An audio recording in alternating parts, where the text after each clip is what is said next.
The sun had barely risen over Fort Ridgewell Military Hospital when the halls echoed with hurried footsteps and hushed voices. A cold, sterile light washed over the operating wing, and at the center of it all lay General Evelyn Hart, one of the nation's most decorated four-star female generals. Her skin was pale, her breathing shallow, and for the first time in her career, she looked defeated. Doctors moved around her like a perfectly choreographed storm, for drips, monitors, oxygen masks. But none of it was working. 22 specialists had tried, neurologists, cardiologists, trauma surgeons, each one stepping out of her room with the same broken expression. "We're losing her," someone whispered. Down the hall, pushing a cleaning cart with a squeaky wheel, walked Ben Turner. A quiet single father, gentle eyes, soft beard, and a worn-out photo of his teenage daughter tucked inside his pocket. He kept to himself, nodded politely, and worked the night shift to cover school fees, medical bills, and whatever life demanded. He wasn't supposed to be anywhere near the general's room. But fate doesn't care about rules. As Ben wiped fingerprints from a glass door, he heard two nurses whispering. "They said she has less than an hour. She's a warrior. I can't believe this." Ben sighed softly. No one deserved this, especially someone who had carried a nation on her shoulders. He glanced through the door window. For a moment, their eyes met. Evelyn's tired, fading, but still sharp, still observing the world around her. Something about that look struck him like lightning. He froze. Something was wrong. Not with the general, but with the room. And that uneasy feeling tugged at him the way a memory tugs the heart.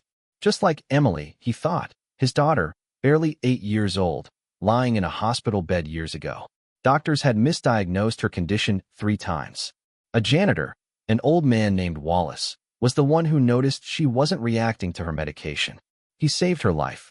Ben never forgot that day, or the debt he felt he owed life. Some stories don't belong to heroes in uniform.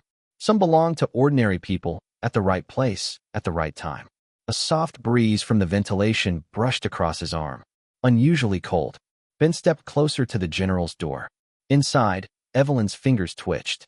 Not randomly, purposefully, as if trying to signal something. "Sir, you can't be here," a nurse said, approaching him. Ben nodded and backed away, but he couldn't leave. His chest tightened with that same instinct Wallace once had. He whispered, "If you believe in courage, resilience, and hope, take a moment to like, comment, and subscribe to Kindness Valley. Because today's story is about the kind of miracle only the heart can recognize."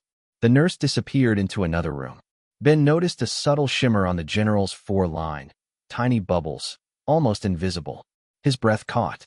Years of cleaning equipment, watching nurses work, seeing his daughter in hospitals, it had all taught him one thing.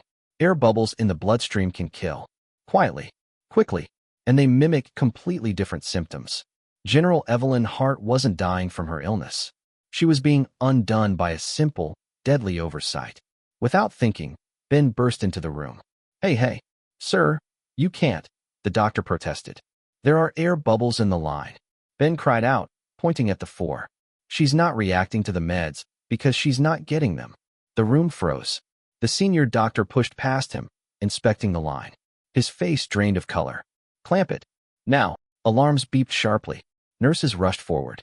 Another doctor yelled for a replacement line and a decompression kit. Ben stepped back, heart pounding. His hands trembled as if his daughter were the one lying on that bed. Evelyn's monitor stabilized slightly, then a little more. She wasn't out of danger yet, but for the first time in hours, the line of life stopped sinking downward. A doctor looked at Ben, stunned. "How did you even see that?" Ben swallowed. "Because someone once noticed something small and saved my child." Minutes passed, then hours. Evelyn was transferred to a recovery wing. Her life was no longer slipping away. The doctors saved her, but only because a janitor had spotted what 22 specialists missed. When evening came, Ben returned to his cleaning route. No applause, no recognition, just the slow roll of his cart and a grateful heart. But the world has a way of hearing quiet acts. A deep voice echoed from behind him. "Turner, right?" Ben turned. General Evelyn Hart stood in her hospital gown, leaning slightly on a walker, frail, exhausted, but alive. Her gray eyes shone with gratitude. "You saved my life," she said. "No, ma'am," Ben whispered. "I just noticed something. That's what saving looks like." She stepped closer. When I was on the battlefield, I thought I understood heroes.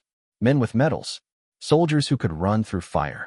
But today, a janitor with a squeaky cart reminded me that courage has no rank. Ben lowered his gaze, overwhelmed.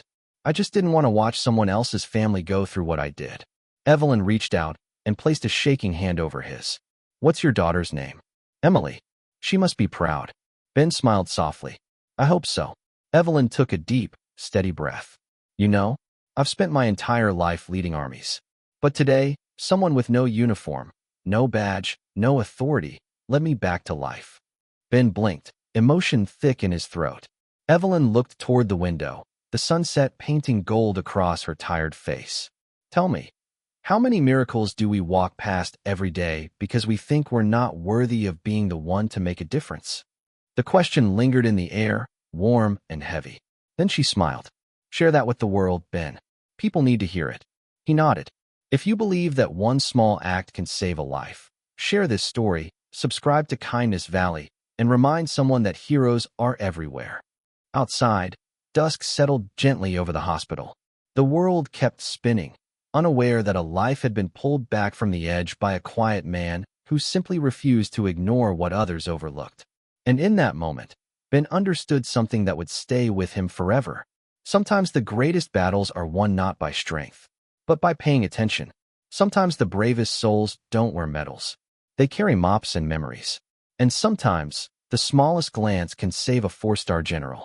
Hope lives in the unnoticed, and miracles live in the people we least expect.